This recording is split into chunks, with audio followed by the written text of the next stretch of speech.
वंशी विभूषितकरान् नवनीरदाभात् पीताम्बरात् अरुणबिम्बफलादरुष्ठात् पूर्णेन्दुसुन्दरमुखात् अरविन्दनेत्रात् कृष्णात् परं किमपि तत्त्वम् अहं न जाने। कृष्णात् परं किमपि तत्त्वम् अहं न जाने। स्वस्ति श्रीगणेशाय नमः। श्री सरस्वत्यै नमः। श्री गुरुभ्यो नमः। वक्रतुंड महाकाय सूर्यकोटि समप्रभ निर्विघ्नं कुरु मे देव सर्वकार्येषु सर्वदा। नारायणं नमस्कृत्य नरं चैव नरोत्तमं देवीं सरस्वतीं व्यास ततो जयमुदीरयेत्।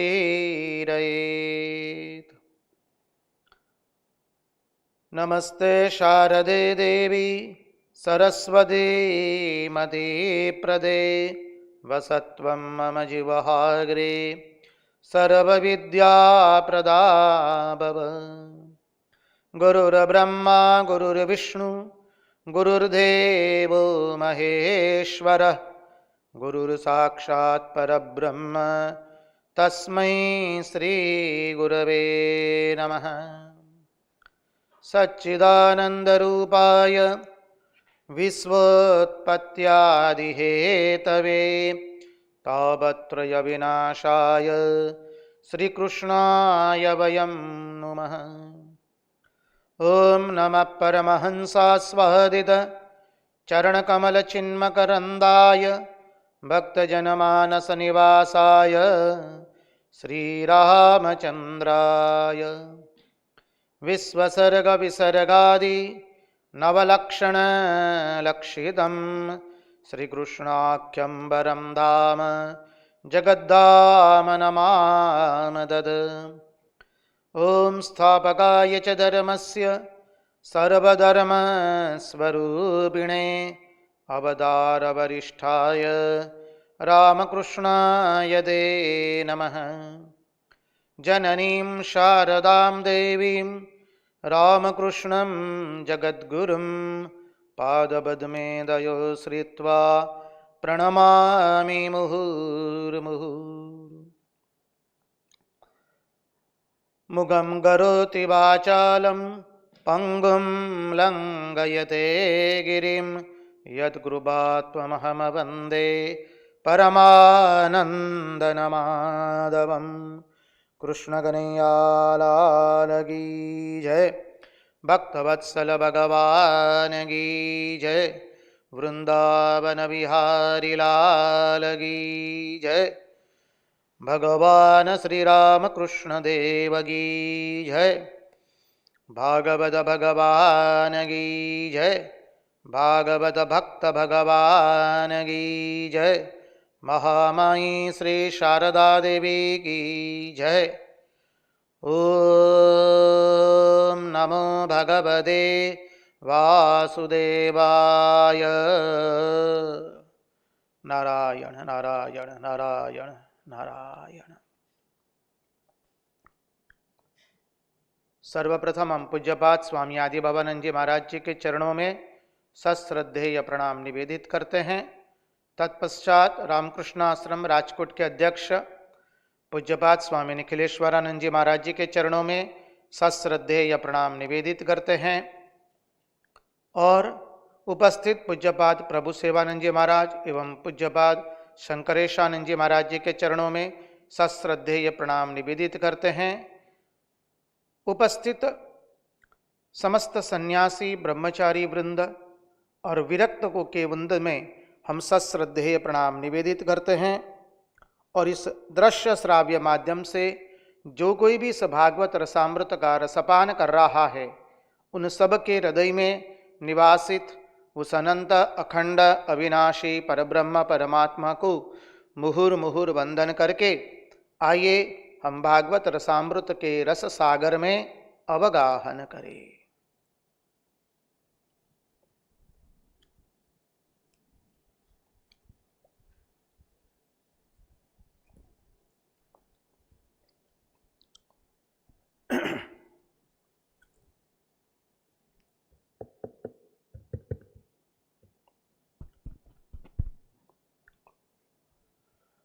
योऽन्त प्रविश्य मम वाचमिमां प्रसुप्तां सञ्जीवयत्न किल शक्तिधरस्वधाम्ना अन्यांश्च हस्तचरणश्रवणत्वगादीन् प्राणान्नमो भगवते पुरुषाय तुभ्यम्।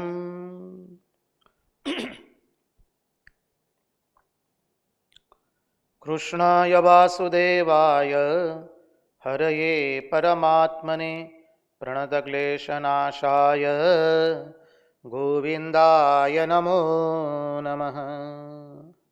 नारायण नारायण नारायण नारायण।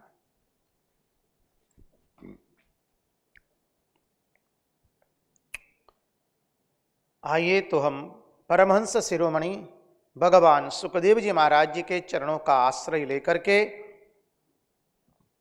भागवत के एकादश स्कंद के अंतर्गत हम देखें कि हमारे मन को हम कैसे वश में कर सकते हैं।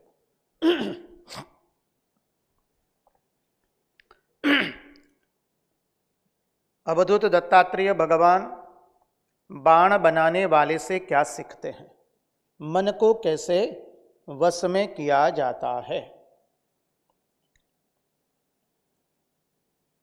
तो कहा मन एकत्र संयुज्या जित श्वासो जितासन वैराग्याभ्यास योगेन द्रियमाण मतंद्रितः। उसका चिंतन हमने परसों किया था सत्संग में।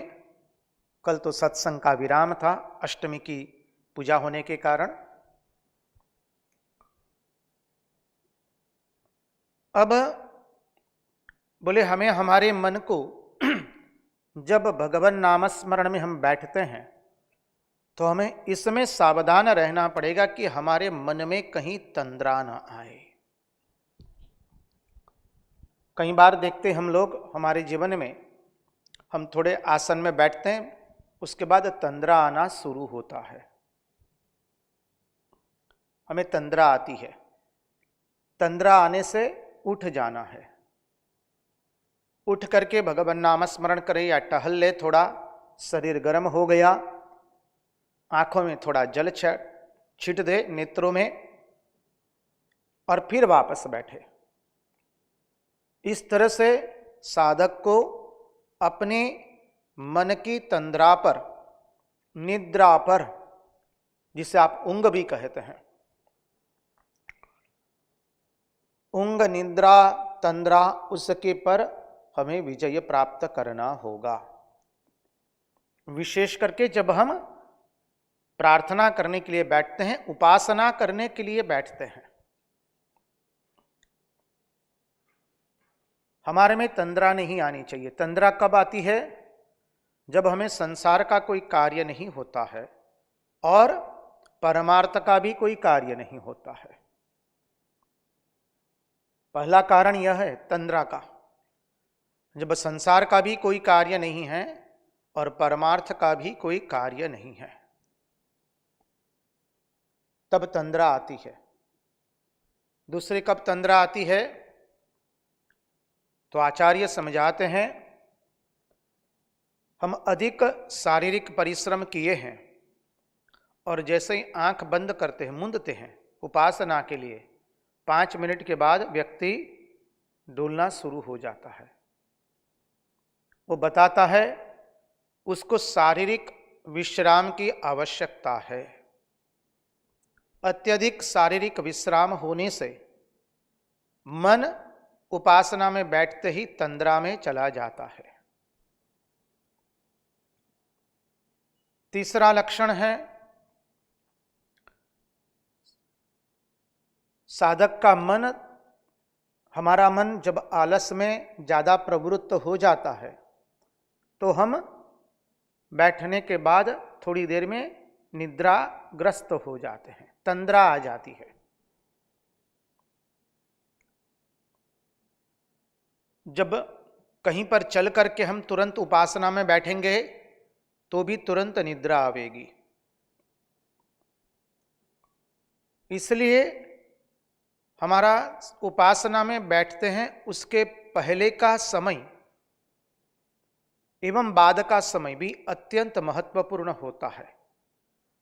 जैसे pre meditation and post meditation period, उपासना के पूर्व एवं उपासना के पश्चात का समय, महात्मा लोग तो बताते जैसे संधि क्षण है। हम उपासना में बैठना है, मान लीजिए आपका सायं 7 बजे का समय है उपासना में बैठने का, तो 6:30 के पहले से अपने मन को निवृत्त करते जाइए। सारे प्रपंच का समाचार सुनकर के हम ध्यान में बैठने जाएंगे, उपासना में बैठने जाएंगे, तो निश्चित रूप से जानिए केवल उस प्रपंच का ही अधिक विचार आएगा। वैसे ही हमारे मन में प्रपंच भरा हुआ है। जब हम शब्द प्रयोग करते हैं हमारे मन में, तो हम सामान्य, हमारे जैसे सामान्य साधक की बात कर रहे हैं। जो साधक और एक विशिष्ट प्रकार के, उनकी बात नहीं है। हम हमारी बात करें सबकी, तो अधिकांश हमारा मन रात दिन प्रपंच को लेकर रहता है, इसलिए प्रपंच के ही विचार आते हैं। तो उस प्रपंच के विचार से निवृत्ति पाने के लिए 6:30 बजे से, मान लीजिए 7 बजे सायं आप उपासना करने बैठते हैं, 6:30 बजे से अपने मन को निवृत्त कर लीजिए। ना किसी से बातचीत होगी, ना फोन होगा, ना कुछ भी। भगवान नामस्मरण से रामकृष्ण कथामृत का आश्रय ले लीजिए, श्रीमद् भागवत महापुराण का कोई प्रसंग पढ़ लीजिए, भक्ति सबर कोई ग्रंथ पढ़ लीजिए, रामचरितमानस, वाल्मीकि रामायण, या तत्वार्थ से चिंतन करना है उपनिषदों का आश्रय ले लीजिए, श्रीमद् भगवद गीता का अध्ययन कर लीजिए। तो ये आधे घंटे में मन तैयार होना शुरू होता है, संघर्ष होता है। और फिर जैसा समय होता है, आप बाहरी आवरण बंद करके हम सब लोग हमारे मन को भगवान नाम स्मरण में जोड़ने का अभ्यास करें, तो देखेंगे हमारे मन का संघर्ष जो है ना, थोड़ा कम हो जाता है। इस सबका अनुभव रहा है।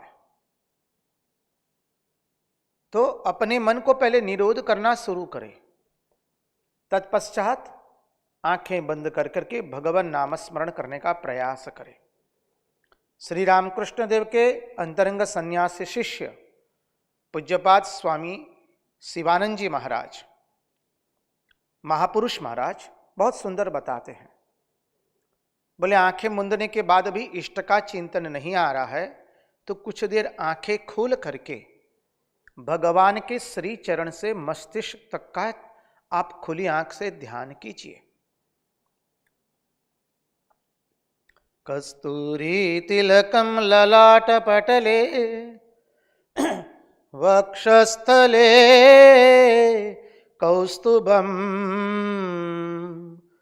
नासाग्रे वरमौक्तिकं करदले वेणुकरे कंकणम सर्वांगे हरिचंदनम सुललितम कंठे च तावले गोपस्त्रे परिवेष्टितो विजयते गोपालचूडामणिः।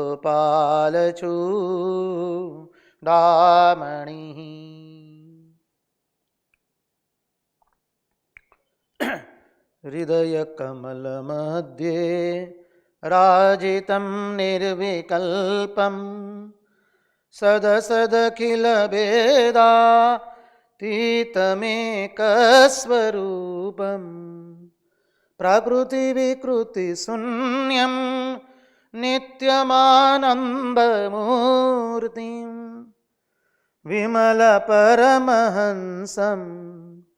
रामकृष्णं भजाम्यहम्। विमलपरमहंसं रामकृष्णं भजाम्यहम्। चिंतन कर लीजिए श्री चरण से लेकर मस्तिष्क तक, और फिर आंखें मुंद करके बैठ जाइए। तंद्रा से अत्यंत सावधान रहना है। एक अवस्था आती है साधक तंद्रा में गरकाव हो जाते, तंद्रा में डूब जाता है, और 1 घंटे तक वो तंद्रा ले रहा था। 1 घंटे के पश्चात जब उठता है तो उसे लगता है जैसे बहुत अच्छा उपासना हुआ है, उसकी उपासना जैसे बहुत अच्छी हुई है। जी ना, हम तंद्रा में रहे थे। तो कहते पहले इससे सावधान। मन एकत्र संयुज्या जितस्वासो जितासनः। फिर जितासनः, जितस्वासो वो अभी लेंगे, पहले जितासन ले ले। हमें एक आसन में बैठने का अभ्यास करना चाहिए। हमें तो एक महात्मा जी ने बहुत अच्छा बताया, देखो बेटा, तुम अभी जो जब ध्यान करने के लिए, उपासना करने के लिए बैठते हो, वो और कुछ नहीं है, वो तुम बैठने का अभ्यास कर रहे हो। हम एक आसन पर बैठने का अभ्यास तो करें। 5 मिनट के बाद शरीर खुजलाना शुरू हो जाता है। 10 मिनट के बाद तो मनुष्य पुनः मोबाइल देखता है, किसी का संदेश तो नहीं आया, मैसेज तो नहीं आया। 10 मिनट के बाद आंखें खोल देता है। कई लोगों को घबराहट हो जाती है जी, बताता है कि मन कितना बहिर्मुख है। तो हमें एक आसन में बैठने का अभ्यास करना चाहिए। आसन आपका जो अनुकूल है वो लीजिए, आपके गुरु ने जो बताया है। देखिए, ये सब पद्धति वो सब केवल बाहरी तौर से सहायक के रूप में है। यदि आपने अपने गुरु प्रदत्त मंत्र लिया है, गुरु जी ने जैसा बताया है वैसा ही करना है। श्रीमद् भागवत महापुराण में ये सब जो बातें बताई है वो हमें माने एक विशेष रूप से सहायक होने के लिए बताई है। हमें उसे अपनी साधन पद्धति में, आपकी गुरु पद्धति जो है, आपके गुरु ने जो उपासना पद्धति बताई है उसके अंदर में उसके मुताबिक ढाल के प्रयास कीजिए ढालने का। मुख्य रूप से आपके गुरु की ही उपासना पद्धति रहेगी। गुरु ने जिस तरह से बताया है वैसा ही होगा। You know, these are all nothing but peripheries that helps us.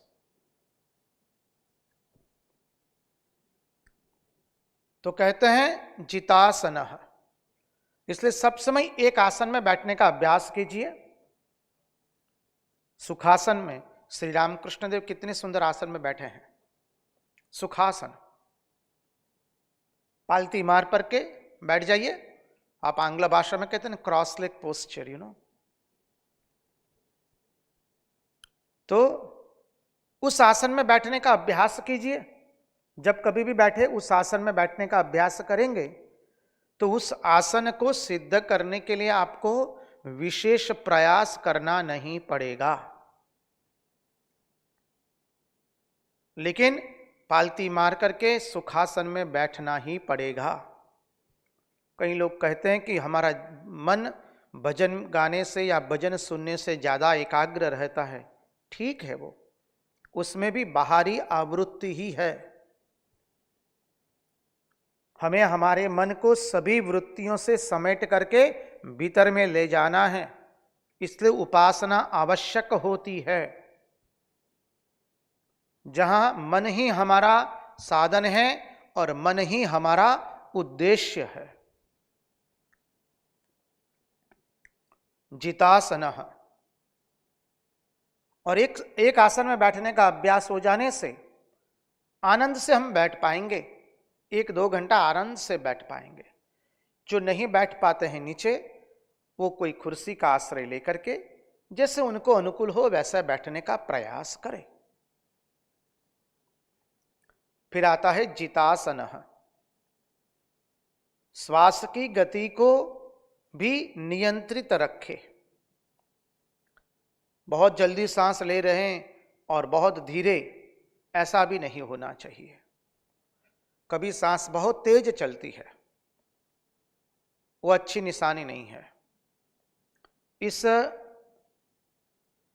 बात पर महापुरुष महाराज श्री रामकृष्ण देव के अंतरंग सन्यासी शिष्य हमें कहते हैं, जितना हमारा जप में मन एकाग्र होता जाएगा, ये जो श्वास लेने की जो हमारी प्रक्रिया है वो अपने आप नियंत्रित हो जाती है। जितना हमारा मन जप करने में एकाग्र होता जाएगा, उतना ही हमारे सांस की प्रक्रिया जो है नियंत्रित हो जाएगी। एक लय से सांस चलेगी। उसे नियंत्रित करने के लिए विशेष प्रयास कुछ करना नहीं है। और इसमें भी आप सावधान रहिए, आपके गुरु ने जो गुरु प्रदत्त परंपरा से बताया है उसी का ही अनुसरण करना है। इसलिए अपने सांस को जितना हम भगवान नामस्मरण में हमारा मन एकाग्र होता जाएगा, मन उतना ही एकाग्र जितना होगा उतना ही हमारी सांस की प्रक्रिया एक लय से चलेगी। चौथी बात बताते हैं, मन को एक जगह ले जाइए। मन एकत्र संयुज्यात्। मन को एक जगह ले जाना है जी। बोले कैसे एक जगह ले जावे, कैसे एक जगह मन लगेगा हमारा? हमारा मन तो बहुत ही चंचल है। स्वामी विवेकानंद ने कह दिया, बंदर जो होता है स्वभाव से चंचल होता है। बंदर स्वभाव से चंचल है और उसको किसी ने मदिरा पिला दी तो बंदर और चंचल हो जाएगा। उतना ही कम नहीं था, उसके ऊपर उसको बीछी ने दंश मार दिया तो और कितना चंचल हो जाएगा। और उसके ऊपर भूत सवार हो गया। बंदर स्वभाव से चंचल, किसी ने उसको मदिरा पिला दी, ऊपर से बिच्छी ने दंश मारा और उसके ऊपर भूत सवार हो गया। बराबर हमारा मन ऐसा है। तो बोले उसको कैसे हम एकाग्र करें, कैसे शांत करें? तो कहते हैं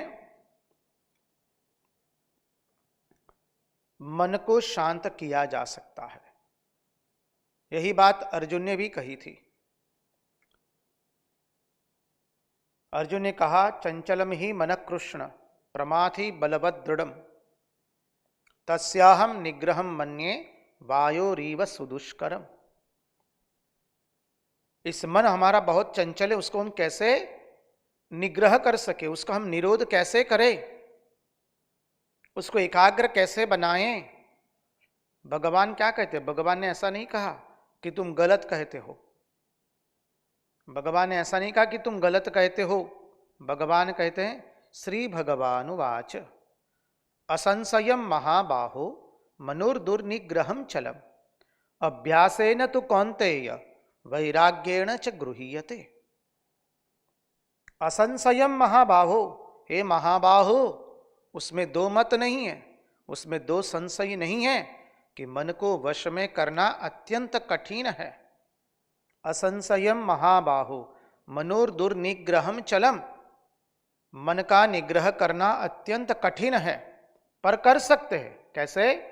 अभ्यासेन तु कौन्तेय वैराग्येण च गृह्यते।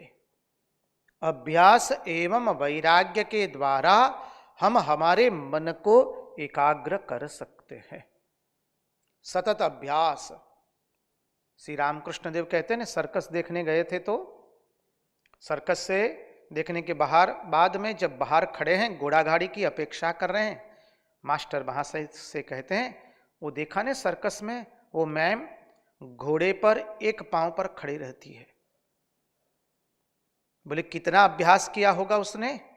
बस बोले ऐसे ही भगवान नाम स्मरण का अभ्यास करो। अभ्यासेन योगेन अभ्यासेन तु कौन्तेय वैराग्येण च गृह्यते। और क्या कहा? साथ में वैराग्य का आलंबन करो। तो कहते हैं हम जब उपासना करने बैठते हैं, ध्यान करने बैठते हैं, तो जब हम बैठते हैं और हमारा मन कहाँ जा रहा है, उससे पर से हमें पता चलता है कि हम कहाँ बैठे हैं।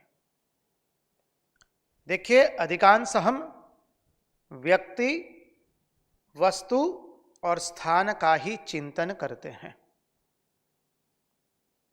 कृपा करके इस बिंदु को ध्यान से सुना जाए, ऐसा हमारा नम्र निवेदन है। हमारे मन में विचार किसके आते हैं? वस्तु, व्यक्ति और स्थान के। पहले विचार आता है अधिकांश व्यक्ति का, संतान का, भार्या का, पति का, मित्र का, प्रियजन का, आत्मीयजन का, स्वजनों का, दुश्मन का, जिसने हमारा अपमान किया है, जिसने कष्ट दिया है, जो प्रतिस्पर्धी है, सारे दिन में जिसका चेहरा हमको आकर्षित कर चुका है, सब लोग हमको याद आते हैं। हमारा मन व्यक्ति का ही चिंतन करता है। यदि व्यक्ति का नहीं करता है तो वस्तु का, घर का चिंतन करेगा, गाड़ी का चिंतन करेगा, पद का, प्रतिष्ठा का, ख्याति का, वस्तु का, मोबाइल गैजेट्स का, इलेक्ट्रॉनिक गैजेट्स, उसका चिंतन करता है। वस्तुओं का, खाने के पदार्थ का चिंतन करता है। कई बार होता है ना, कई लोगों को सपने में खाना याद आता है, तो कहते हैं मन या तो व्यक्ति का चिंतन करता है या वस्तु का, और नहीं तो स्थान का। जिस स्थान व्यक्ति को प्रिय होता है उसका चिंतन करता रहता है। तो जब हम ध्यान करने बैठते हैं, उपासना करने बैठते हैं, तब आंखें मूंदते हैं, आंखें बंद करते हैं, कौन सा विचार आता है उससे पता चलता है कि हमारा मन कहाँ है।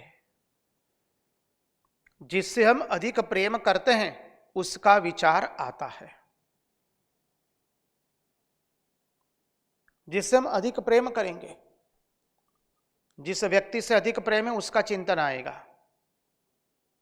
जिस व्यक्ति से अधिक द्वेष भाव है उसका चिंतन आवेगा। जिस वस्तु से अधिक प्रेम करते हैं उसका चिंतन आवेगा। जिस स्थान से अधिक प्रेम करते हैं उसका चिंतन आवेगा। हमारा मन में जिसके प्रति राग द्वेष होता है उसी का चिंतन अधिकांश आता है, उसका स्मरण होता है। यदि राग द्वेष में मन नहीं गया है तो व्यर्थ चिंतन में मन जाता है, व्यर्थ चिंतन करते रहते हैं। देखिए, अभी हम आपसे सत्संग कर रहे हैं, हम बोल रहे हैं, आप सुन रहे हैं। हम बोल रहे हैं, परिणाम स्वरूप हमारे मन में दूसरे अन्य विचार कम उठते होंगे। आप लोग श्रवण कर रहे हैं, आप देखिए आपके मन में एक साथ कितने सारे विचार उठ रहे हैं। थोड़े अपने मन का अवलोकन कीजिए। एक साथ मन में अनेक विचार उद्भासित हो रहे हैं, सुन रहे हैं भागवत, लेकिन देखिए कितने सारे विचार हो रहे हैं।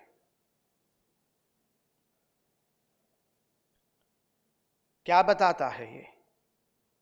मन कई बार व्यर्थ का चिंतन करता है। तो कहते हैं ध्यान तो उसी का होता है जिससे हम प्रेम करते हैं। इसलिए हम भगवान से प्रेम करते हैं कि नहीं, कैसे पता चलेगा? आंखें बंद करके प्रथम चिंतन किसका आता है? यदि भगवान का आया तो हम भगवान से प्रेम करते हैं। आंखें बंद कर ले, देखिए किसका चिंतन आता है।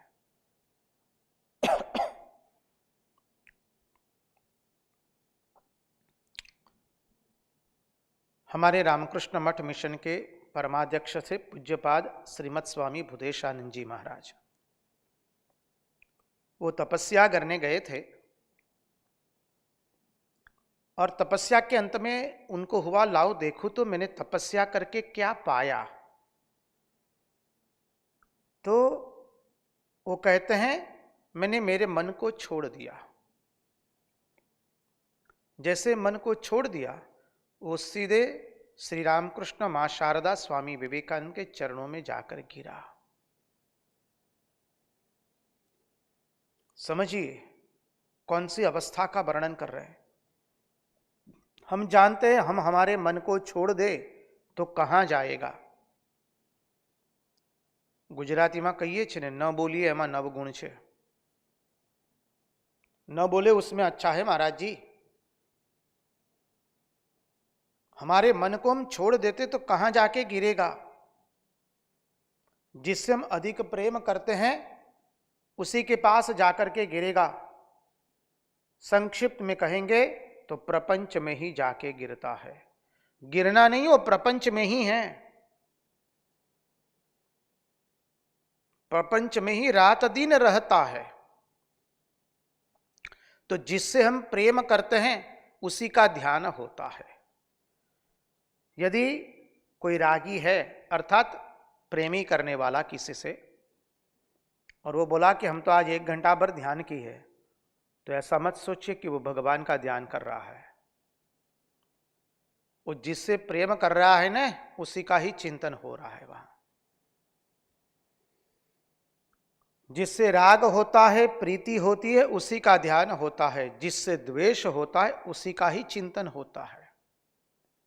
किसी से झगड़ा हो गया, तू मैं हो गया बोला चाली में, आधे घंटे के बाद हम यदि ध्यान करने बैठते हैं तो क्या आता है हमको मालूम है। वही तू मैं ही हमारे मन में आता है। वह भगवान के रास्ते में नहीं जा रहा है, वो दूसरे रास्ते में जा रहा है।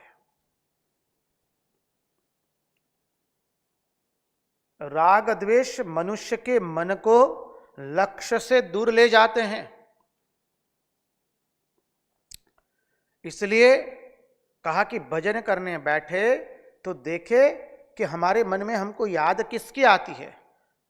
दुश्मन की याद आती है कि मित्र की याद आती है, प्रिय व्यक्ति की याद आती है। अगर दुश्मन की याद आती है तो समझना है कि हमारा मन द्वेष में फंसा हुआ है, और यदि मित्र की प्रिय व्यक्ति की याद आती है तो समझ लेना है हमारा मन राग में फंसा हुआ है। बोले बाबा ये तो समझ में आ गया नारायण कि हमारा मन राग और द्वेष में फंसा हुआ है।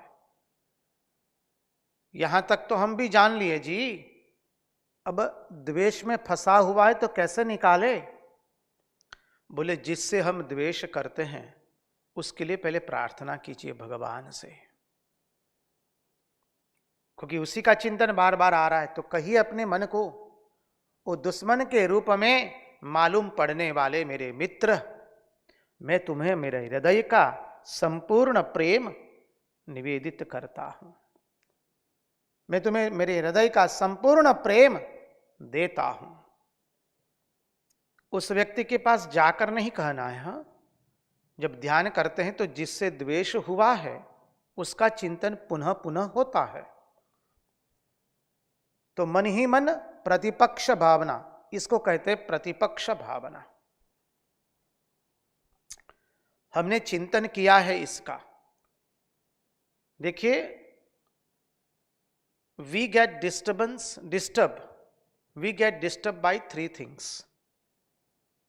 First is things outside, persons outside, and thoughts inside.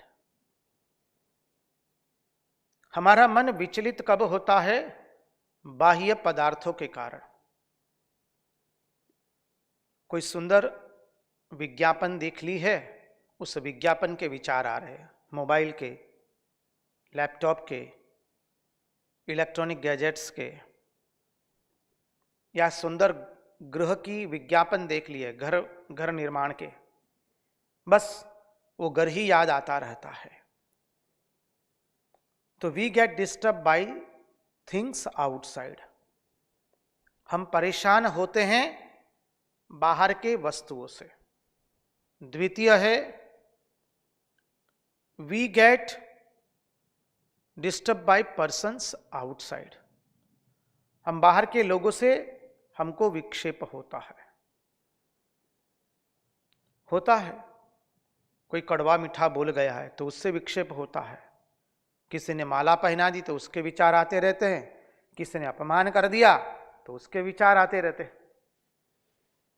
और किसी ने दुर्लक्ष्य कर दिया हमारी ओर, उसी के विचार आते हैं। और तीसरा है बाय थॉट्स इनसाइड। हमारे भीतर के विचारों से हम परेशान हैं। भीतर का महाभारत तो भयंकर है। बाहर का महाभारत 18 दिन में पूर्ण हो गया था। ये भीतर का महाभारत न जाने कब पूर्ण होगा। एक एक महारथी है, रथी महारथी है यहां पर, समझिए।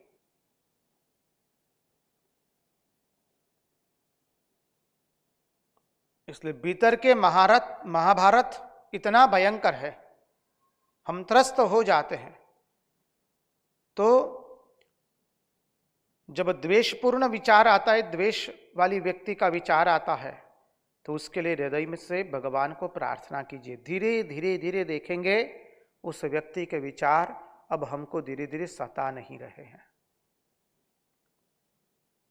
हमने चिंतन किया था, पहले तो चिंतन करना है। I am not the thoughts, thoughts are in me. I am separate from the thoughts. Let it come and let it go. I am not the thoughts, मैं विचार नहीं हूं। I am separate from the thoughts, मैं विचारों से भिन्न हूं, दृष्टा हूं। Let it come and let it go, विचार को आने दीजिए और चले जाने दीजिए। I am separate from the thoughts, मैं विचार नहीं हूं। क्योंकि विचार प्रतिपल बदल रहे हैं, जो बदले वो मैं नहीं हूं। मैं तो अविचल हूं, अप्रमेय हूं।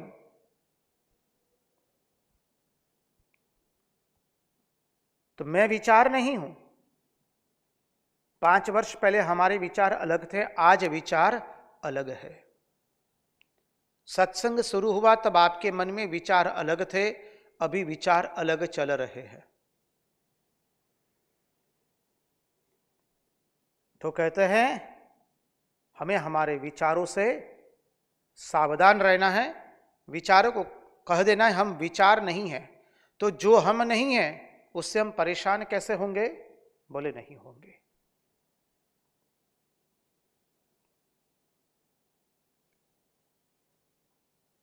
Not now, not for me, मेरे लिए नहीं है और अभी नहीं,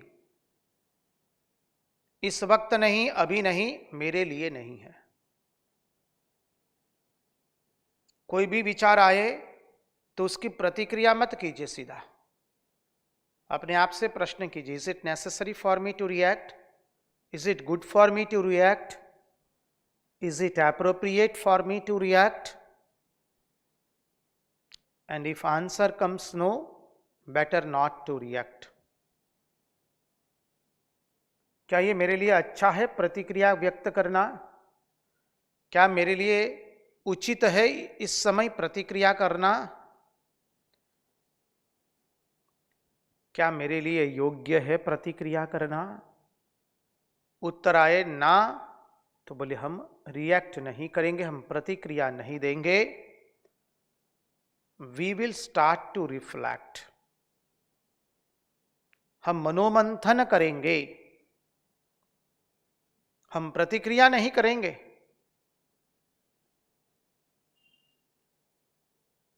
उसके बाद ये प्रार्थना शुरू कीजिए, जिस द्वेषपूर्ण व्यक्ति की याद आती है तो दुश्मन के रूप में मालूम पड़ने वाले मेरे मित्र, मैं तुम्हें हृदय का प्रेम देता हूं। भगवान को पास उसके लिए प्रार्थना कीजिए, तो व्यक्ति जिसके प्रति हमारा द्वेष है उसका चिंतन चला जाएगा। तत्पश्चात बोले जिससे प्रेम हो गया है, जिससे राग हो गया है, उसके विचारों से कैसे मुक्ति पाए? तो कहते बहुत ही सुंदर, जिससे राग हो गया है उससे कैसे मुक्ति पाए? पहले तो इसलिए शास्त्र कहता है किसी से प्रीति मत करो। मां शारदा देवी कहती है देखो बेटा, जगत में किसी से प्रेम मत करना, प्रेम करने से बहुत कष्ट उठाना पड़ता है। प्रेम तो केवल भगवान से किया जाता है, फिर भी हम प्रेम कर बैठे हैं। किसी के प्रेम में हम आसक्त हो चुके हैं, राग में आसक्त हो चुके हैं, तो जिसके प्रति आसक्त हुए हैं उसके लिए भगवान से प्रार्थना कीजिए। भगवान के प्रति जितना आसक्त हम बनते जाएंगे उतना ही उस व्यक्ति का धीरे धीरे चिंतन छूटता जाएगा। पूर्व की ओर जाने से पश्चिम अपने आप पीछे छूटता जाता है।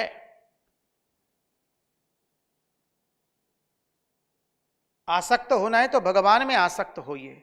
सोचिए, जिस व्यक्ति के पीछे हम आसक्त है, अरे उसमें यदि सौंदर्य है तो किस लिए सौंदर्य है?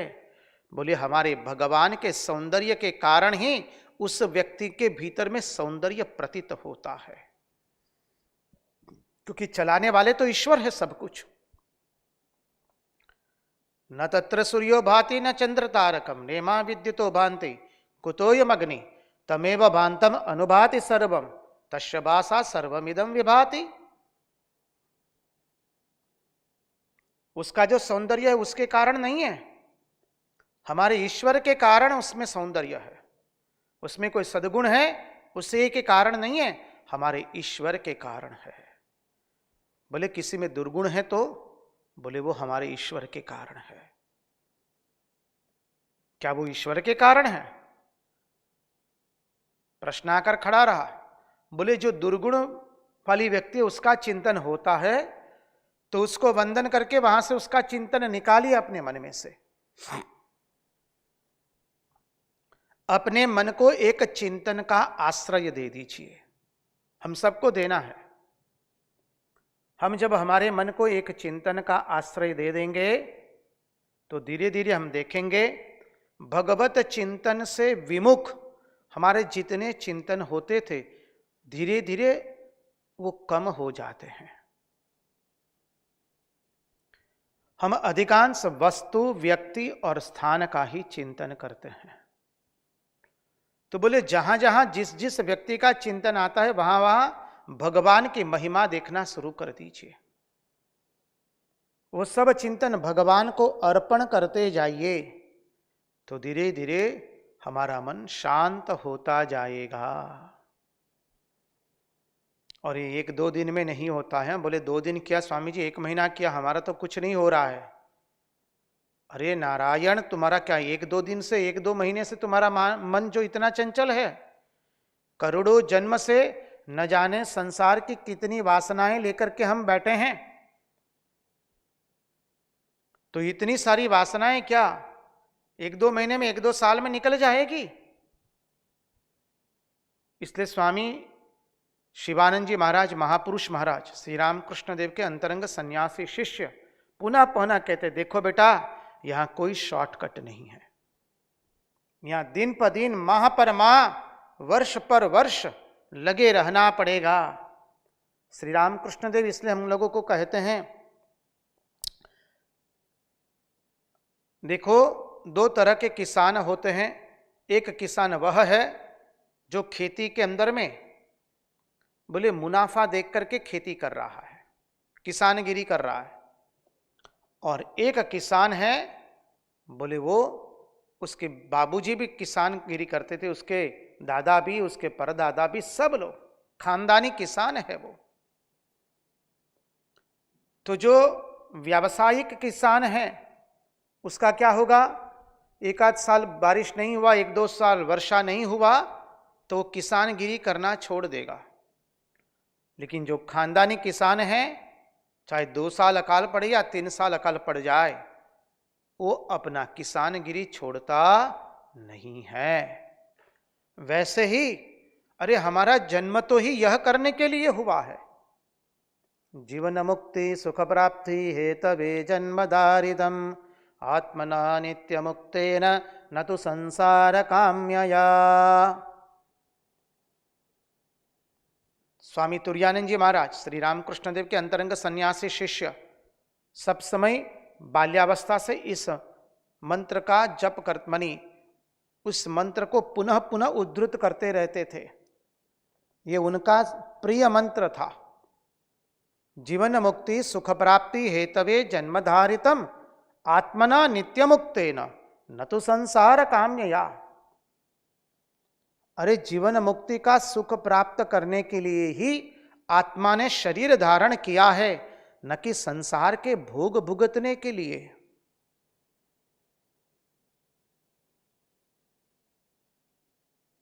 कितनी बड़ी बात बताई है। तो कहते हैं when death is certain, it is better to sacrifice life for a noble cause.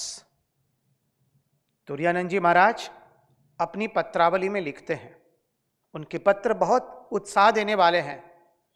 Hindi भाषा में बहुत सुंदर अनुवाद हुआ है, मूल बंग भाषा में है अधिकांश पत्र, उसका हिंदी अनुवाद हुआ है साधकों के नाम पत्र, और अंग्रेजी में है स्पिरिचुअल ट्रेजरर।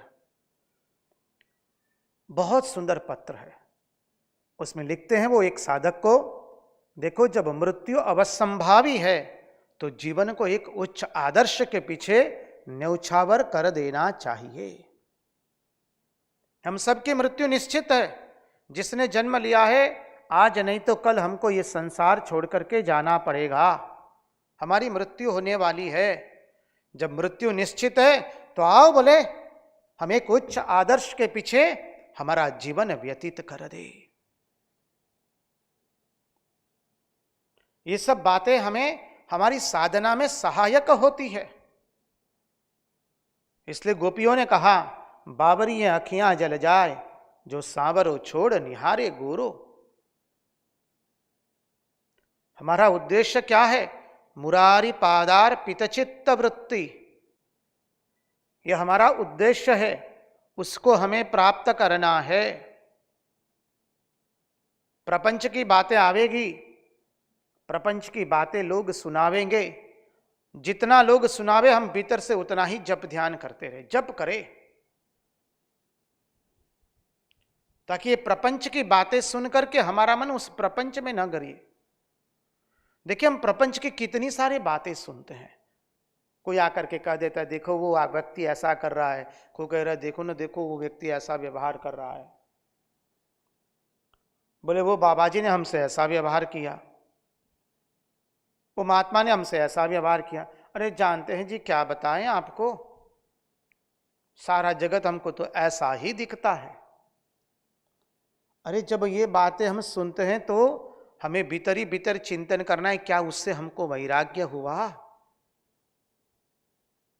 समाचार आता है कि भाई आपका कोई स्वजन था, उसको अचानक कैंसर हो गया, अब वो आखिरी स्तर पर चला गया है। क्या हमको वैराग्य आया ये सुन करके? हमारे प्रियजन चल दिए संसार में से, चल दिए वो। हमने इतनी मृत्यु देखी, इतने जन्म देखे, हमारे शरीर की आदि व्याधि उपाधि हमने देखी, संसार को परिवर्तनशील देखा, क्या नहीं देखा, क्या अनुभव हमने नहीं किया है। लेकिन क्या इस संसार से हमको वैराग्य हुआ? फिर ये सब सुन करके, पर निंदा पर चर्चा सुन करके, जगत में ये हो रहा है, ये घटित हो रहा है, ये सब देखकर क्या हमको इससे वैराग्य हुआ? पिंगला को वैराग्य हुआ था, इसलिए हमने चिंतन किया था जो कर्म का फल वैराग्य नहीं है वो कर्म कर्म नहीं है, जो भक्ति का फल वैराग्य नहीं है वो भक्ति भक्ति नहीं है। जो चिंतन का फल वैराग्य नहीं है वो चिंतन चिंतन नहीं है।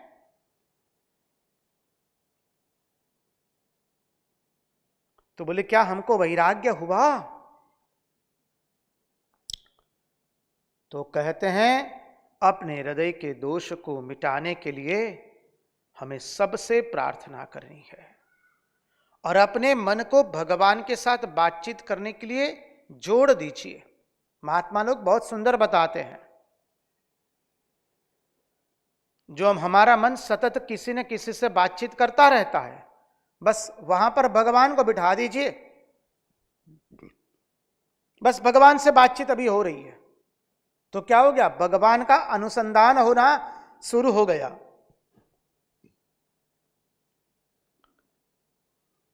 तो बोले जिससे ईर्ष्या होती है उसके लिए भी प्रार्थना, जिसके प्रति राग है उसके लिए भी हम प्रार्थना करें। भगवत प्राप्ति में सारा का सारा बाधक है, विघ्नकर है। हम इस प्रपंच के किसी भी चिंतन को याद करने के लिए नहीं आए हैं। हमारा लक्ष्य है मुरारी पादार पितचित्त वृत्ति। ईश्वर से प्रेम करें,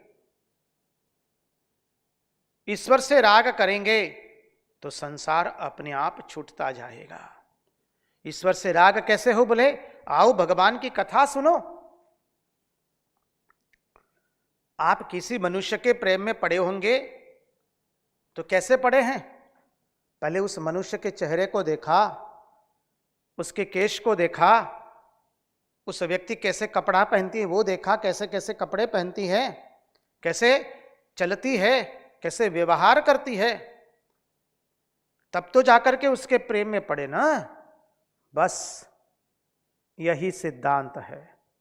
आओ तो हम देखते हैं हमारा कन्हैया क्या, कन्हैया के केश कैसे काले गुंगराले केश है, वंशी विभूषित करान नवनीरदाबात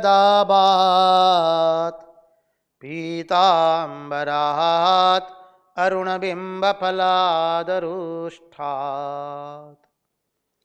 पूर्णेन्दु सुंदर मुखात अरविंद नेत्रात कृष्णात् परम किमपि तत्वम अहम न जाने। कृष्णात् परम किमपि तत्वम अहम न जाने। चिंतन कीजिए श्री राम कृष्ण देव का, आपके जो इष्ट है, श्री राम, श्री कृष्ण, मां अम्बा, भगवती, ब्रह्मा, विष्णु, महेश, शिवजी, मां भवानी, मां दुर्गा, मां काली, जो आपके इष्ट है उसका चिंतन कीजिए। गुणों का चिंतन करते करते धीरे से प्रेम में पड़ते हैं ना। तो देखें हम, बोले हमारे भगवान के केश कैसे है, काले घुंघराले केश है, लटके लटकी हुई है। और हमारे श्री कृष्ण गायों को चराने जाते हैं तब हर रोज नई नई पगड़ी, नए नए फेंटे पहन करके जाते हैं। कभी लाल है, कभी पीली है, कभी जामुन रंग की है, कभी नीले रंग की है। और देखिए हमारा श्री कृष्ण जब निकलते हैं, राम और श्याम दोनों निकले हैं। अरे गोपी छजे में से श्री कृष्ण को निहार रही थी, निहारते निहारते समाधिस्थ हो गई है। यहां तो खुली आंख से समाधि हो रही है। चिंतन कीजिए, हमने रासलीला के प्रसंग में इसका चिंतन किया था। उसकी सांस, उसकी अवस्था देख करके कह देते, देखो बहू गोपी, तुमको हम बता दे रहे हैं जी, जब कन्हैया इस रास्ते से निकले हमारे घर के सामने से, तब तुम छजे में से देखा मत करना उसको। गोपी है, बहू बन करके आई है घर में, क्या कहती है, पाई लागू माई, आपका जो आदेश हम पालन करेंगे, लेकिन माई जब दूसरे दिन आपको कुछ किसी चीज की आवश्यकता हो तो आप हमको पुकारिए मत, क्योंकि तब ये नहीं रहेगा। यदि आप हमें ढूंढना चाहती हैं दूसरे दिन, तो देख लीजिए हमारे प्रियति प्रियतम श्री कृष्ण के गले के अंदर में जो वनमाला है, जो वैजंती माला है, उसके ऊपर जो भंवरा गुंजन कर रहा है, यदि हमें ढूंढना है तो उस भंवर के रूप में ढूंढना। बलिहार हो जाते हैं जब ये सुनते हैं। कृष्ण कन्हैया लाल की जय। कितना प्रेम है। आपने कह दिया कि कन्हैया को छजे में से देखा मत करो, माही हम नहीं देखेंगे, लेकिन याद रखिए कन्हैया को देखे बिना ये शरीर रह नहीं पाएगा। हम तो इसी वक्त इस शरीर को त्याग देंगे और हमारा शरीर क्या होगा, बोले भंवरे का, जो भगवान श्री कृष्ण के वक्षस्थल पर जो वैजंती माला लगाई है, उस माला के अंदर में भंवरे के रूप में हम गुंजन करते रहते हैं। अदरम मधुरम वदनम मधुरम नयनम मधुरम हसितम मधुरम। हम गाते हैं ना, कितना आनंद लगता है। भाव से गाइए, और ध्यान करने का यही टोन है। प्रत्येक जो स्तोत्र है, स्तवन है, उसका एक एक राग होता है। ध्यान के इस राग से भगवान को निरखते निरखते देखते गाइए। अदरम मधुरम वदनम मधुरम नयनम मधुरम हसितम मधुरम। भगवान का सब कुछ मधुर है, उसी का चिंतन करिए। मधुराधिपते रखिलम मधुरम। तो बोले राग और द्वेष से इस तरह से हम छूट सकते हैं। महात्मा ने बता दिया, आगे का चिंतन बता रहे हैं। अब क्या करना है बोले, तो बोले आगे का चिंतन वैराग्य से प्रदीप्त हो रहा है। उस चिंतन में प्रवेश करने से पहले महाराज जी से एक नम्र निवेदन रहेगा, एक सुंदर माँ का भजन सुनाए। वही माँ का स्वरूप, माँ का गरबा, माँ का स्वरूप बहुत सुंदर है, मधुर है, उसका वर्णन इस भजन में है।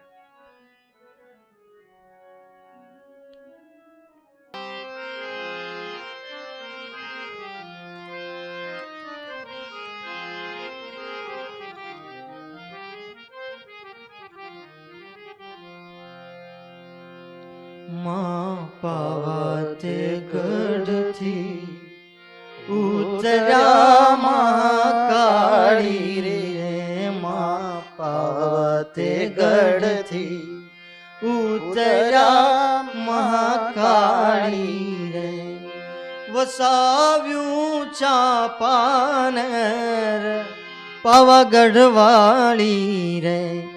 वसाव्यूं चापानेर पावागढ़ वाली रे।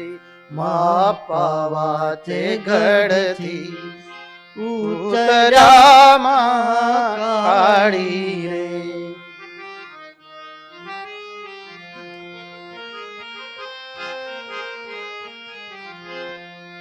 चापाते नेरना चार चोटा महाकाली रे। माँ चापात नरना चार चोटा महाकाली रे। त्या सोनी रे मांड्या हाट પાવાગઢ વાળી રે ત્યાં સોનીએ માંડ્યા હાટ પાવાગઢ વાળી રે માં પાવા તે ગઢથી ઉતર્યા મહાકાળી રે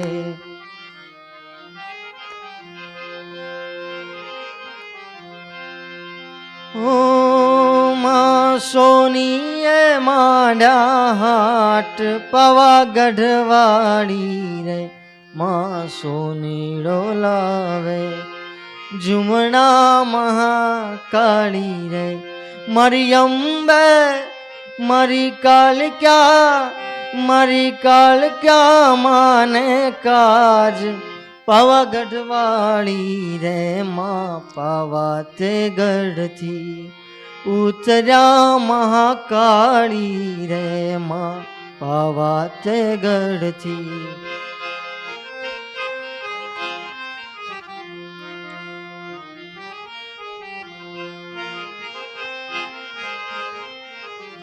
માં માળીડો આવે મલપતો મહાકાળી રે માં માળીડો આવે મલપતો મહાકાળી રે એ તો લાવે છે ગજરાની જોડ પાવાગઢ વાળી રે માં પાવા તે ગઢથી ઉતર્યા મહાકાળી રે વસાવ્યું ચાંપાનેર પાવાગઢ વાળી રે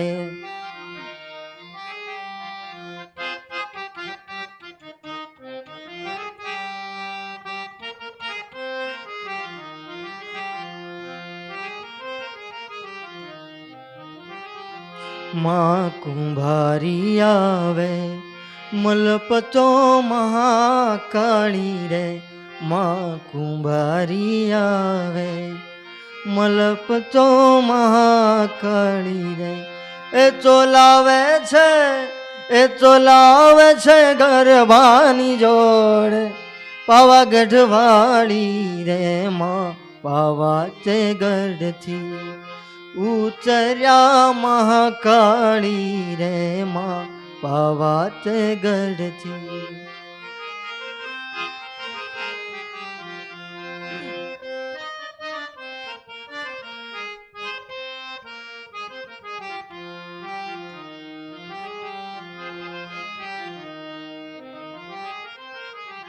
માં સુથારી આવે મલપતો મહાકાળી રે માં સુથારી આવે મલપતો મહાકાળી રે એ તો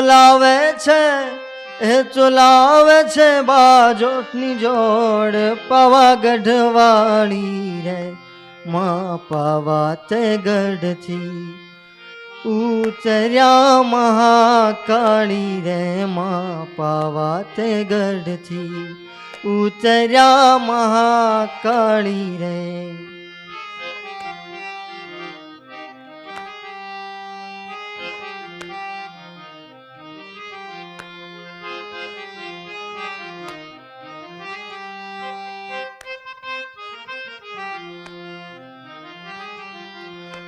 ગાય શીખે ન સુણે સાંભળે મહાકાળી રે માં ગાય શીખે ન સુણે સાંભળે જે મહાકાળી રે ઓ તેની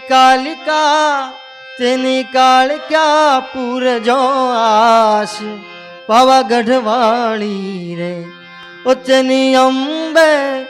તેની અંબે પૂરજો આશ પાવાગઢ વાળી રે માં પાવા તે ગઢથી ઉતર્યા મહાકાળી રે વસાવ્યું ચાંપાનેર પાવાગઢ વાળી રે માં પાવા તે ગઢથી ઉતર્યા મહાકાળી રે માં પાવા તે ગઢથી ઉતર્યા મહાકાળી રે માં પાવા તે ગઢથી उतरा महाकाली रे। बोल श्री अम्बे मात की जय, कृष्ण कन्हैया लाल की जय। तो आइए चले हम आगे के चिंतन में प्रवेश करें। तो जब हमारे मन में से राग द्वेष मिटाने के लिए हमें वैराग्य का भी अवलंबन करना है। मन में से राग द्वेष को मिटाना है तो वैराग्य का अवलंबन करना है।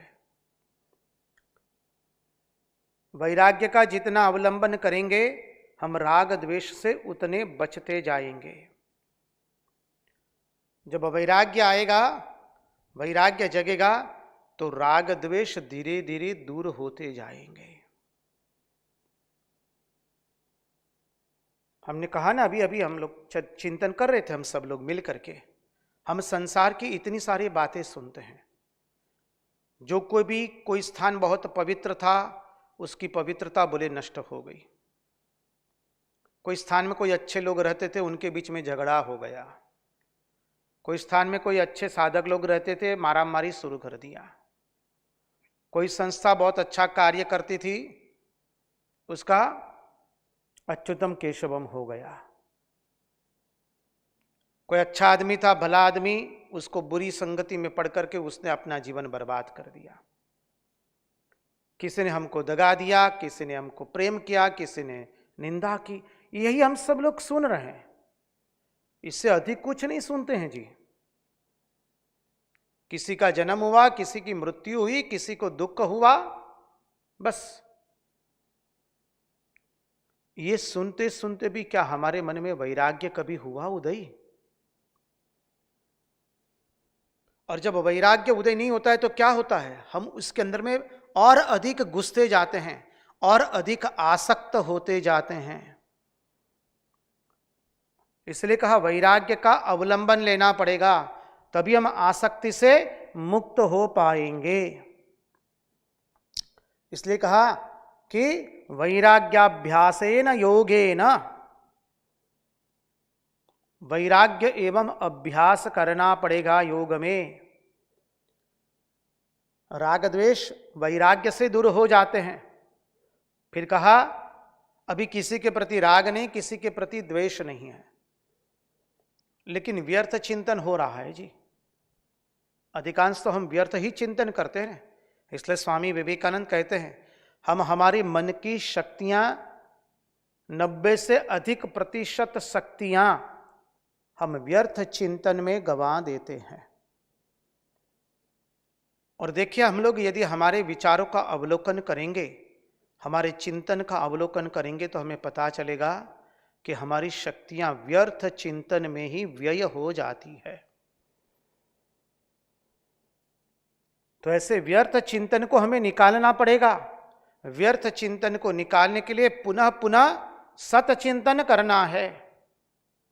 राग और द्वेष को मिटाने के लिए पुनः पुनः हमें वैराग्य का अवलंबन करना है। या तो हमारा मन राग द्वेष में फंसा हुआ है या व्यर्थ चिंतन करता है। मुंगेरी लाल के हसीन सपनों का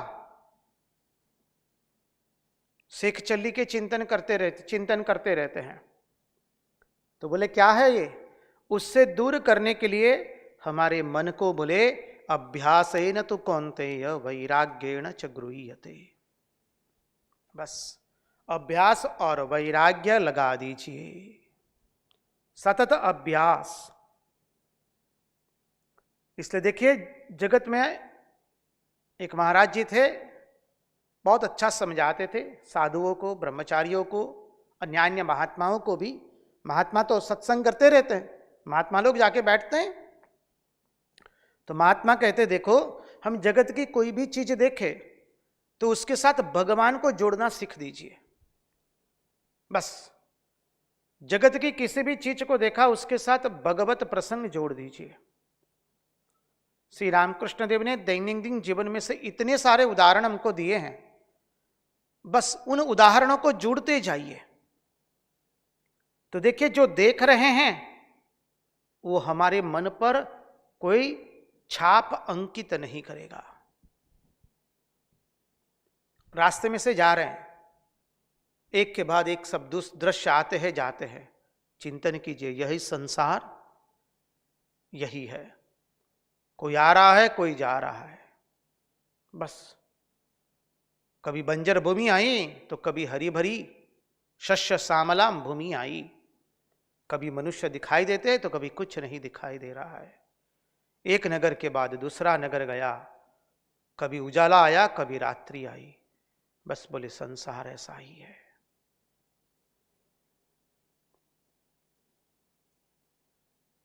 प्रत्येक घटना को, छोटे छोटे पौधे देखते हैं तो याद आ जाना चाहिए। श्री रामकृष्ण देव कहते हैं, देखो साधक जब शुरू की अवस्था में होता है तब उसको चारों ओर से हम बाढ़ कर देते हैं ताकि गाय बकरी खा न जाए।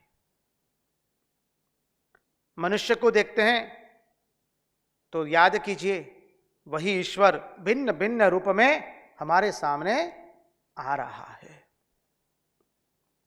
भीतर ही भीतर चिंतन चलाते जाइए। देखिए, ये सब उपाय है हमारे मन को अभ्यास करके करके सतत भगवत चिंतन में प्रवृत्त रखने का। और जब सतत भगवत चिंतन होगा तभी अच्छा ध्यान और अच्छी उपासना होगी, क्योंकि हमारा उद्देश्य है मुरारी पादार पितचित्त वृत्ति। भक्ति किसे कहते हैं? भगवत चिंतन की एक अजस्र धारा बहती रहे। गंगा जी जब गंगा सागर में विलीन होती हैं तो गंगा जी की एक अजस्र धारा चल रही है गंगा सागर में। वैसे ही हमारे मन में एक अजस्र धारा बहती रहे भगवान के चिंतन की। भोजन बना रहे तो भगवान के लिए भोजन बना रहे, भगवान को भोजन देकर के खाइए तो अपने आप प्रसाद हो गया। सब चीजों को भगवान के साथ जुड़ना आरंभ कर दीजिए अपने अपने भाव के मुताबिक। देखिए, मन भगवान में अधिक रहने लगेगा। तो कहते अभ्यास योगेन, फिर कहा द्रियमाणाय। जब भगवान में मन हमारा लग जाए तो उसको वहां पर लगा करके रखिए। ऐसा नहीं कि भारतवर्ष में पहले क्या होता था, बिजली जब तक आती थी तब तक चली भी जाती थी। बहुत पहले की बात बता रहे जी। कई बार तो खेतों में ऐसा ही होता था, आज से 30 साल पहले, जब तक बिजली आती थी तब तक चली जाती थी। तो बोले हमारा मन भी वैसा ही लगा, जब तक लगा नहीं तब तक तो दूसरा चिंतन शुरू भी हो जाता है। तो बोले जैसा चिंतन लगा मन में तो उसको भगवान में लगा करके रखने का प्रयास कीजिए। ध्रियमाणः, उसको रोको भगवान के चिंतन में। मन को इधर उधर मत भटकने दो। और मन में जो राग द्वेष एवं चंचलता है, दोनों को अभ्यास एवं वैराग्य के द्वारा दूर कीजिए। भगवान इसलिए कहा ना गीता में, अभ्यास है न तू कौन्तेय वैराग्य न च गृह्यते। दत्तात्रेय भगवान कहते हैं, देखो हमारा मन जो है ना 3 जगह में रहता है, या तो लय में, या विक्षेप में, या तो फिर चंचल राग द्वेष में। 3 जगह ही हमारा मन रहता है, या तो लय में, या तो विक्षिप्त में, या तो राग द्वेष में। बोले जब हम वैराग्य और अभ्यास करेंगे तो क्या होगा, धीरे धीरे हमारे मन को अब विषय नहीं मिल रहा है। हमारा मन चंचल क्यों हो रहा है? जब हम उसको जगत के अधिकाधिक विषय देते हैं चिंतन करने के लिए, तो वो उछल कूद करता है, अधिक और उछल कूद करता है। लेकिन जब उसको हम जगत के विषय नहीं देंगे तो वो अपने आप शांत हो जाएगा। जैसे दीपक प्रज्वलित हो रहा है, कब तक प्रज्वलित होता है? जब तक उसमें तेल है, ईंधन है, तब तक। तेल रूपी ईंधन डाला है, और जब तक तेल रूपी ईंधन है तब तक दीपक प्रज्वलित रहता है। उसी तरह से हमारे मन को हम जब तक वासना रूपी खुराक देते रहेंगे तब तक वो दौड़ता रहेगा। पहले हमें क्या करना है?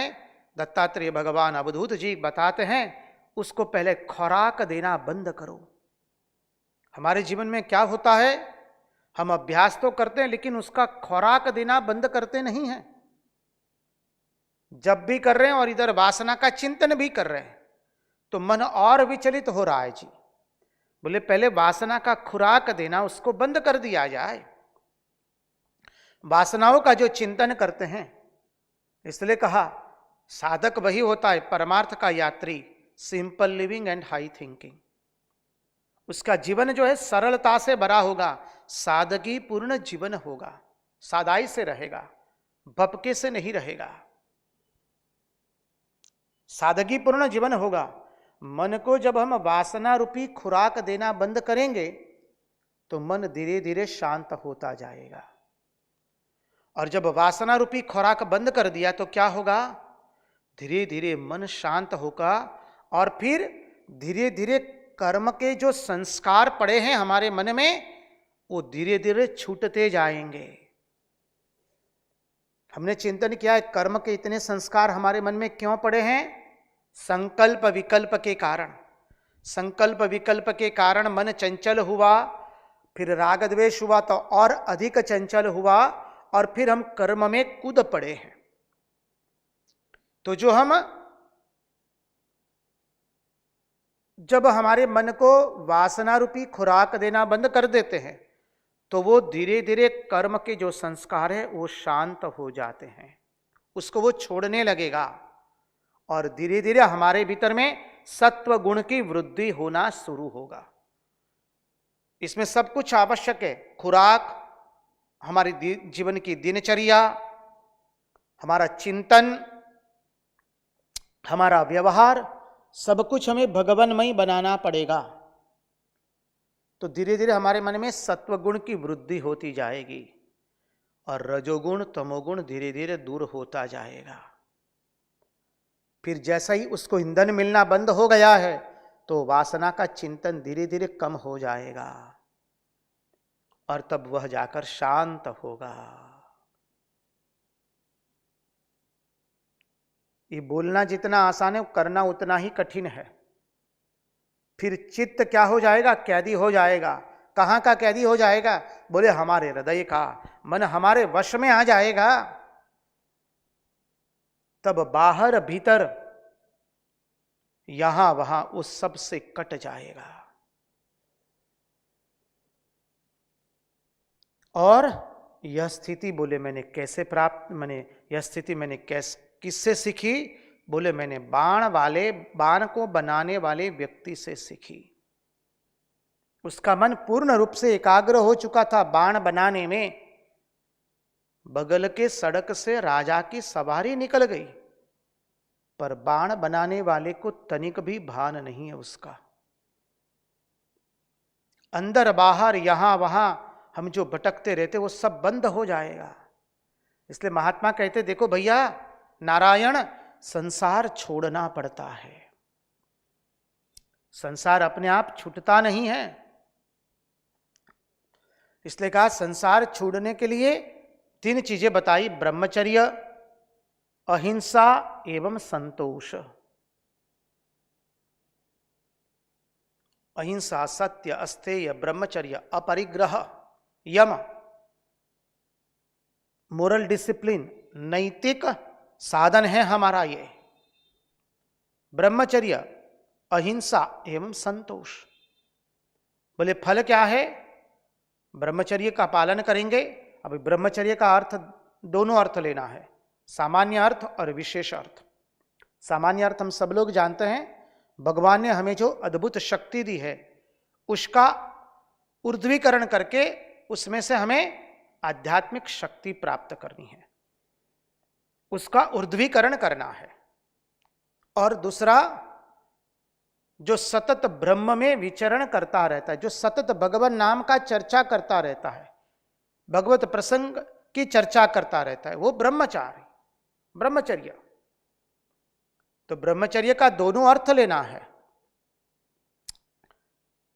तो कहा कि ब्रह्मचर्य का पालन करोगे तो क्या आएगा, संसार की वासनाएं छूट जाएगी।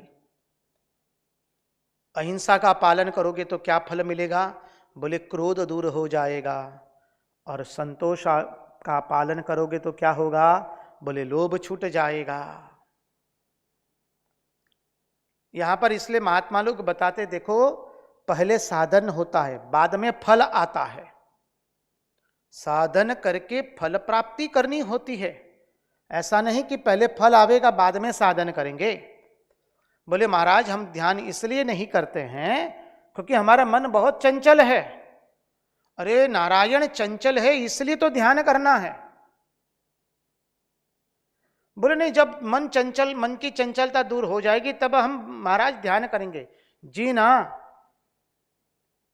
पहले साधन आता है, फल बाद में आता है। तो पहले साधन करो, पहले ध्यान करो, तब तो मन जाकर के शांत होगा, मन की चंचलता दूर होगी। पहले साधन करके तब फल प्राप्त किया जाता है। ब्रह्मचर्य साधन है और फल है निष्कामता, कोई कामना नहीं रहेगी। अहिंसा साधन है और फल क्या होगा? बोले क्रोध नहीं आवेगा। संतोष साधन है, फल क्या मिलेगा? बोले लोभ छूट जाएगा। लोभ है इसलिए संतोष रूपी साधन का हम पालन कर रहे, अनुसरण कर रहे हैं। कामना है इसलिए हम ब्रह्मचर्य रूपी साधन का अनुसरण कर रहे हैं। क्रोध है इसलिए अहिंसा रूपी साधन का पालन कर रहे हैं। ऐसा नहीं कि बोले वासना कम हो जाएगी तब हम ब्रह्मचारी बनेंगे, वो कभी होने वाला नहीं है। फल से साधन नहीं आता है, साधन से फल आता है। इससे पहले साधन करना है। साधन करना चाहिए रे मनुवा, भजन करना चाहिए, प्रीत लगाना चाहिए रे मनुवा, प्रीत करना चाहिए। इसलिए महात्मा लोग कहते पहले साधन लाओ फिर फल आवेगा। अतः धीरे धीरे कर्म वासना छूटती जाएगी और जब कर्म वासना छूटेगी तब क्या होगा? बोले सत्व गुण का उदय होगा। अब सत्व गुण में भी दो प्रकार के सत्व गुण बताते हैं। बोले एक है, मानी सरल अर्थ से बताने के लिए कहा गया युवान सद्गुण सत्वगुण, और दूसरा है वृद्ध सत्वगुण। युवान सत्वगुण क्या है? बोले दान करना है, पुण्य करेंगे, धर्म का अनुसरण करना है, यज्ञ यागादि करना है, गणेश याग करेंगे, दत्त याग कराएंगे, विष्णु याग कराएंगे, दान करेंगे, बोले तीर्थ में जाएंगे, साधन करेंगे, गंगा जी स्नान करना है, बोले कुंभ आ रहा है, बोले कुंभ में जाएंगे, स्नान करेंगे, तीर्थ यात्रा आदि करेंगे। ये सब है युवान सत्वगुण। और वृद्ध सत्वगुण क्या है? जब सब कुछ उपशम हो जाता है, उपशमात्मक सत्वगुण चाहिए। उपशमात्मक सत्वगुण को वृद्ध सत्वगुण कहते हैं। शांत हो गया अब, जिससे अंतःकरण की शांति बनी रही, अब उसे बोले बाहर की क्रिया की कोई आवश्यकता नहीं है। इससे क्या होगा? बोले चित्त का लय व विक्षेप रूप तमोगुण एवं रजोगुण जो है वह दूर हो जाएगा। लय दूर हो जाएगा, सत्वगुण और रजोगुण रूपी जो विक्षेप है वो भी दूर हो जाएगा। बोले अतः जब विषय का अंतःकरण का त्याग हो जाएगा, विषय का त्याग हो गया तो अंतःकरण पवित्र होगा, वैराग्य से पवित्र होगा।